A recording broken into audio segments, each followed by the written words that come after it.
लोग यहाँ पर ये कह रहे हैं, सुप्रीम कोर्ट में डेली की चर्चा है कि ये लोग गुजरात मॉडल है देश में हिंदू मुसलमान करने का मॉडल, गुजरात मॉडल है हत्या का मॉडल, गुजरात मॉडल है शोषण का मॉडल, गुजरात मॉडल है लोगों को बोलने से रोकने का मॉडल, गुजरात मॉडल है जो लोग बोले न्याय के पक्ष में उनको या तो मरवा दो या उनको जेल में ठोक दो, उनकी जमानत ना होने दो। ये मॉडल है गुजरात का, मॉडल है भाईचारे को खत्म करने का मॉडल। तो इसलिए गुजरात मॉडल में वहां कोई बोलता नहीं था, डर गए थे लोग। ये देश में आ गए लोग, बोले गुजरात मॉडल के हिसाब से विकास करेंगे। ये गुजरात मॉडल के हिसाब से सुप्रीम कोर्ट के वकील कह रहे हैं इनको खून मुंह लगा हुआ है। अच्छा। हाँ, और ये देश में उसी तरह से चाहते हैं कोई हमारे सामने बोल ना पाए, और जो बोलता है उसको पकड़ो किसी न किसी तरीके से।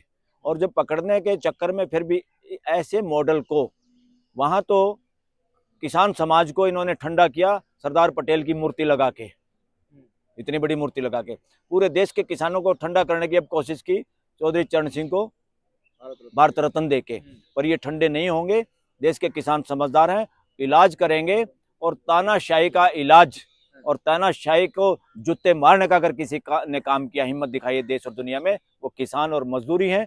और देश की जिम्मेवारी, तानाशाही खत्म करने की जिम्मेवारी भी इस देश के किसानों पे है। ये देश का जनता का दुर्भाग्य है कि ऐसे सत्ता में बैठे अहंकारी सरकार जो न किसान का है। हम मोदी जी कहते हैं हमारे 5 बिरादरी है, किसान, श्रमिक, महिला, युवा और गरीब। ये पांचों धोखा खा रहे हैं।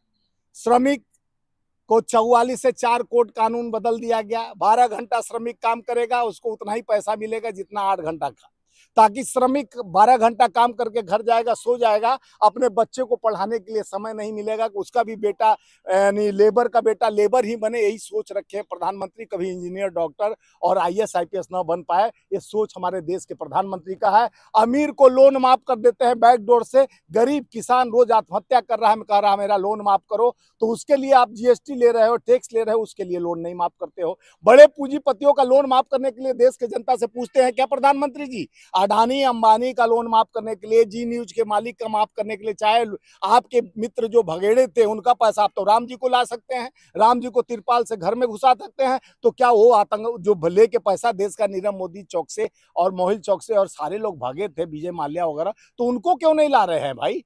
आप इतने बड़े करिश्माई प्रधानमंत्री हैं, सब कुछ कर दे, आपके फोन पर आतंकवाद रुक जाता है, दूसरा देश लड़ रहा है वो झगड़ना बंद हो जाता है आपके फोन पर। मणिपुर नहीं शांत हो पाया, आज तक मणिपुर गए नहीं।